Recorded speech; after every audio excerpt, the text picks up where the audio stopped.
अस्सलाम वालेकुम दोस्तों, मेरा नाम है लियो मिशेल, हमेशा की तरह मौजूद है दाऊद और आप देख रहे हैं जिस वक्त क्रिकेट लवर अली शो को। कैसे देखना बनता है दोस्तों, आप लोग से बात करने जा रहे हैं। बात करेंगे आज आपको सर टॉप क्रिकेट न्यूज का सेगमेंट है, आप लोगों से शेयर करेंगे। नंबर 1 पे आप लोग से बात करने जा रहे हैं, जो हमारे पास अपडेट आ रही है वो आ रही थी पाकिस्तान के प्लेयर्स जो है वो कैंप ज्वाइन करने जा रहे हैं, जो कि होने जा रहा है पिंडी के अंदर। क्या अपडेट है वो आप लोग से शेयर करेंगे। बात करेंगे पाकिस्तान और न्यूजीलैंड की एक और सीरीज जो है फाइनलाइज हो रही है, कब होगी वो सीरीज वो आपको बताएंगे। और बात करेंगे सनुल्लाह के हवाले से इंजरी को लेकर क्या अपडेट आ रही है वो आप लोग से शेयर करेंगे। और बात करेंगे जी इमाम के हवाले से कुछ अपडेट आ रही है, इमाम और सरफराज और बाबर की कैप्टनसी को लेकर क्या स्टोरी है। इमाम जो कहते हैं सरफराज और बाबर में से कौन बेटर कैप्टन है, इस पर ही बात करेंगे। तो अगर आप हमारे चैनल पर नहीं पहली बार आए, चैनल को भी सब्सक्राइब करें और साथ ही बेल आइकन को दबाना। तो ईद का जो है सेकंड डे जो है आप लोगों को मुबारक हो। पाकिस्तान में आज दूसरा दिन है और जो लोग इंडिया में और बांग्लादेश में जो लोग ईद कर रहे हैं, आज उनको ईद का जो पहला दिन है वो बहुत बहुत मुबारक। नहीं, आप सब लोगों को ईद मुबारक हो। जैसे आप देख रहे हैं कि ये मंचले बॉय बने हुए हैं, टी शर्ट बटन खोल के। आप कैसा दिन गुजर रहा है आपका दूसरा दिन? बहुत अच्छा दिन गुजर रहा है, दोस्त अहबाब आए हुए हैं, फुल माहौल मजेदार। कि आप इसी तरह जो है वो तीसरा दिन में मनाएंगे अल्हम्दुलिल्लाह। बस कुछ लोग कैदी भी हैं हमारे साथ। खैर जी, जो इस वक्त नंबर 1 खबर आ रही है जी वो आ रही है हमारे पास पाकिस्तान के प्लेयर्स के हवाले से। और अपडेट जो है वो ये आ रही है कि पाकिस्तान के जो प्लेयर्स हैं वो कैंप को जो है ज्वाइन करने जा रहे हैं। ईद के फौरन बाद जो है इनके कैंप स्टार्ट होने जा रहा है। दाऊद साहब कब से आ रहे हैं कैंप? देखिए, पाकिस्तान और न्यूजीलैंड की सीरीज के लिए बड़ा अच्छा आर्मी में जो काकुल में कैंप लगा था, फिजिकली और फिटनेस कैंप था, जो खत्म हो गया। फिर ईद की छुट्टियां हो गई और अब सारे खिलाड़ी अपने अपने घरों में ईद मना रहे हैं। जितने खिलाड़ी हैं सब एंजॉय कर रहे हैं, क्योंकि अब इसके बाद खिलाड़ियों को छुट्टियां नहीं मिलेंगी और बहुत टफ रूटीन हो जाएगी। क्योंकि न्यूजीलैंड की सीरीज है, फिर आगे इंग्लैंड के साथ, आयरलैंड के साथ है, फिर इंग्लैंड के साथ है और फिर वर्ल्ड कप के साथ है। तो यही उनके पास एक ईद मनाने का टाइम है, क्योंकि जो बकरा ईद होगी, जो बड़ी ईद होगी, वो तो ये घर भी नहीं मना सकेंगे अपने, क्योंकि वर्ल्ड कप चल रहा होगा। तो सारी टीम फिर यूएसए और वेस्ट इंडीज होगी। लेकिन अब पीसीबी ने ऑलरेडी ऐलान कर दिया कि 14 तारीख को जो कैंप लगने जा रहा है, जो ट्रेनिंग कैंप होगा रावलपिंडी में लगेगा। जो न्यूजीलैंड टीम है वो भी 14 तारीख से पाकिस्तान आ जाएगी, वो भी इस्लामाबाद और पिंडी में अपने डेरे डालेगी। और पाकिस्तान टीम भी प्रैक्टिस करना शुरू कर देगी 14 तारीख से। 13 की रात को तमाम खिलाड़ी जो है वो रिपोर्ट करेंगे इस्लामाबाद के एक निजी होटल में।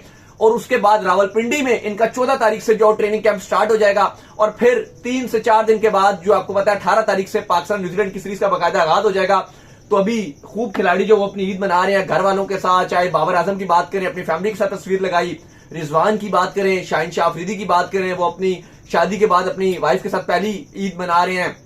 हारिस रऊफ की बात आप करें, मोहम्मद आमिर ने पिक्चर्स लगाई, फैमिली के साथ शेयर की। इमाद हसीम ने अपनी फैमिली के साथ पिक्चर्स शेयर की। और बाकी भी सब जो है वो अपने अपने घर वालों के साथ जो ईद मना रहे हैं। और अब 3 दिन के बाद जो टीम को दोबारा से ज्वाइन करेंगे रावलपिंडी इस्लामाबाद में। बिल्कुल। खैर, इसके बाद हमारे पास अपडेट आ रही है जी वो आ रही है पाकिस्तान और न्यूजीलैंड की सीरीज के हवाले से। और अपडेट ये आ रही है कि पाकिस्तान और न्यूजीलैंड की एक और सीरीज फाइनलाइज होने जा रही है और ये हो रही है जी 2025 में। कब और कहां? देखिए, पाकिस्तान क्रिकेट बोर्ड और न्यूजीलैंड क्रिकेट बोर्ड राब्ते में है और 3 ODIs और 3 T20s की सीरीज खेली जाएगी। ऐसा लग रहा है कि हर साल ही पाकिस्तान न्यूजीलैंड की सीरीज होती है, लेकिन ये सीरीज खेली जाएगी चैंपियंस ट्रॉफी के ठीक बाद। क्योंकि आपको पता है कि चैंपियंस ट्रॉफी से पहले न्यूजीलैंड ने पाकिस्तान आना है, जहां वो ट्राई नेशन सीरीज खेलेंगे। साथ साउथ अफ्रीका भी आएगी।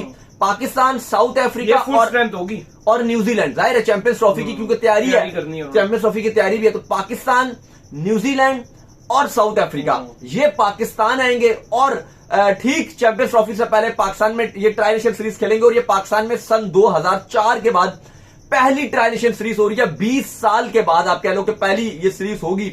इससे पहले खाली जो पाकिस्तान में आखिरी बार कोई ट्राई नेशन सीरीज खेली गई थी तो वो पाकिस्तान, श्रीलंका और जिम्बाब्वे, पाकिस्तान, श्रीलंका और जिम्बाब्वे के दरमियान 2003-4 की सीरीज थी। और अब जो 20-21 साल के बाद जो ये सीरीज खेली जाएगी, जिसमें पाकिस्तान, साउथ अफ्रीका और न्यूजीलैंड खेलेंगे। ऑलरेडी तीनों बोर्ड्स ने जो वो इस पे कॉन्ट्रैक्ट पे साइन भी कर दिया कि ये सीरीज होगी ट्राई नेशन सीरीज और बड़ा मजा आता है। इसके बाद चैंपियंस ट्रॉफी खेली जाएगी। वो अलग बात है कि पूरी चैंपियंस ट्रॉफी पाकिस्तान में होगी, या अगर इंडिया नहीं आता तो फिर कहीं और कहानी जाएगी। क्योंकि आईसीसी ने ऑलरेडी जो भी लास्ट दिसंबर गुजरा है, इसमें पाकिस्तान क्रिकेट बोर्ड के साथ जो MOU था वो साइन कर लिया, जिसपे याददहानी कराई गई है। और ये ऑफिशियली तौर पर साइन हो गया कि पाकिस्तान ही चैंपियंस ट्रॉफी का ऑफिशियली होस्ट है। लेकिन जैसे ही चैंपियंस ट्रॉफी खत्म होगी तो उसके बाद पाकिस्तान क्रिकेट बोर्ड को PSL भी ऑर्गेनाइज करवाना है। लेकिन अब चूंकि PSL बड़ा टफ रहेगा। हाँ, लेकिन अब इसीलिए पीसीबी ने न्यूजीलैंड क्रिकेट बोर्ड से 1 हफ्ते का टाइम लिया कि 1 हफ्ते के अंदर तारीखें फाइनलाइज करेंगे, क्योंकि ये सीरीज पाकिस्तान में नहीं खेली जाएगी, ये सीरीज न्यूजीलैंड के अंदर खेली जाएगी। जो बड़ी खबर है, 3 ODIs और 3 T20s होंगे। अब पीसीबी या तो अब इस सीरीज को रखवाएगा आप कह लो कि फॉरेन चैंपियंस ट्रॉफी के बाद, या फिर अगर क्योंकि अब आईपीएल के साथ टाकरा भी पड़ेगा पीएसएल का, तो हो सकता है कि चैंपियंस ट्रॉफी के ठीक फौरन बाद आपका पीएसएल शुरू हो जाए, और पीएसएल जैसे ही खत्म होगा तो फिर पाकिस्तान फौरन चला जाएगा न्यूजीलैंड और वहां जाकर ट्रायल नेशन सीरीज खेलेगा। लेकिन उसमें फिर मसला फिर वही बात होगी कि पाकिस्तान बेशक न्यूजीलैंड जाके खेलेगा, लेकिन न्यूजीलैंड के फिर वही खिलाड़ी जो वो आईपीएल में बिजी होंगे। तो जो आप कह लो कि जो बड़े प्लेयर्स हैं न्यूजीलैंड के 8, 9, 10 खिलाड़ी, वो एक बार फिर अवेलेबल नहीं रहेंगे। इवन अभी भी आईपीएल चल रहा है, हमने देखा काफी सारे जो न्यूजीलैंड के खिलाड़ी हैं वो हमें बेंच में ही नजर आ रहे हैं। ज्यादातर आप देख लो, लॉकी फर्गुसन भी आपको बेंच पे नजर आते हैं, केन विलियमसन भी बेंच पे नजर आते हैं, और भी अगर आप प्रीमियम खिलाड़ियों की बात करो तो आपको ज्यादातर न्यूजीलैंड खिलाड़ी बेंच पे नजर आ रहे हैं। लेकिन उन्होंने प्रेफर किया कि हम बेंच पे बैठ जाएं, वर्ल्ड कप की तैयारी मत करें। पाकिस्तान आ जाते, खेल लेते, आपको पूरा वर्ल्ड कप का मौका मिलता है, क्योंकि अब ये न्यूजीलैंड के पास मौके नहीं है आगे खेलने के। अब आप देखो ना, अब क्योंकि आईपीएल चलेगा उसके बाद वर्ल्ड कप शुरू हो जाएगा, तो कोई मौका नहीं है। यही आखिरी मौका था कि भाई वो आते, 5 T20 से पूरी तैयारी का मौका मिलता, और उसके बाद फिर वर्ल्ड कप यूएस और वेस्ट इंडीज में होता तो उनको बड़ा फायदा होना था। लेकिन बहरहाल उनको गेम ही नहीं मिल रही, वो बेंच पे बैठे रहेंगे और फिर डायरेक्ट वर्ल्ड कप खेलेंगे। खैर, इसके बाद जो हमारे पास अपडेट आ रही है वो आ रही है जी एहसानुल्लाह को लेकर, और उनकी एल्बो की इंजरी के हवाले से जो अपडेट है। क्या अपडेट है जी एल्बो की इंजरी के हवाले? देखिए, एहसानुल्लाह की आपको पता है कि कोनी का मसला चल रहा था, 1 साल से ज्यादा हो गया बाहर हैं। पहले पाकिस्तान में उनकी सर्जरी की गई, फिर खबरें आई जी के पीसीबी के डॉक्टर्स ने उनको सही तरह डील नहीं किया, फिर मोहसिन नकवी ने इसके ऊपर एक्शन लिया, फिर बाद में जो पीसीबी के डॉक्टर है उन्होंने कहा कि नहीं हमारी से गलती नहीं हुई, उन्होंने काफी क्लैरिफिकेशन भी दी। लेकिन अब फाइनली पीसीबी ने डिसाइड कर लिया कि उनको इंग्लैंड भेजा जा रहा है। एहसानुल्लाह ने भी अपने फैन से और पाकिस्तानी फैन से दुआओं की अपील किया है कि मेरी सर्जरी के लिए, जो कोनी का उनकी आपको पता सर्जरी है, तो उसके लिए उन्होंने कहा है कि आप जो मेरे लिए दुआएं करें, और होपफुल है कि इसके बाद जब उनका इंशाल्लाह सही इंजरी सही रिकवरी हो जाएगी तो पाकिस्तान में दोबारा खेल सकेंगे। लेकिन ये बुरी खबर है एहसानुल्लाह के लिए, क्योंकि काफी टाइम गुजर गया है, वो टीम में वापस नहीं आ पा रहे हैं, और ये फास्ट बॉलर के लिए बड़ी आप कह लो नुकसानदेह होता है। क्योंकि एहसानुल्लाह जो पिछले वाला एडिशन था पीएसएल का, बहुत ही ज्यादा जबरदस्त बॉलर निकल कर आए थे, और आपको पता है अफगानिस्तान वाली सीरीज भी उनको मिली थी, वहां भी उन्होंने अच्छी बॉलिंग की थी। एक्सप्रेस बॉलर थे, 150 की बॉलिंग को टच कर रहे थे, लगातार कंसेक्टिव 145 प्लस बॉलिंग डाल रहे थे। तो ऐसा लग रहा था पाकिस्तान को एक नया बॉलर मिल गया। लेकिन फिर एकदम से इंजरीज की वजह से बिल्कुल ही साइड लाइन हो गए थे, और फिर ये वाला पीएसएल भी नहीं खेल सके थे। क्योंकि बड़ा इंपॉर्टेंट होता है कि जब फास्ट बॉलर दोबारा आता है तो क्या फिर उसका वो पेस रहेगा, क्योंकि आपको पता है एल्बो तो बहुत ही इंपॉर्टेंट है, बहुत इंपॉर्टेंट है। ये नहीं तो फिर आपका तो बिल्कुल ही किसी काम के नहीं रहे ना, तो सारा जोर ही आपने यहां से लगाना है। तो अब देखना पड़ेगा कि जब वो दोबारा से अपनी सर्जरी कराकर आते हैं तो वो किस तरीके से होगा। क्योंकि हमने देखा कि जब नसीम शाह की सर्जरी हुई थी तो काफी बेहतर उनकी हुई थी, और काफी अच्छा उन्होंने कम बैक भी किया था।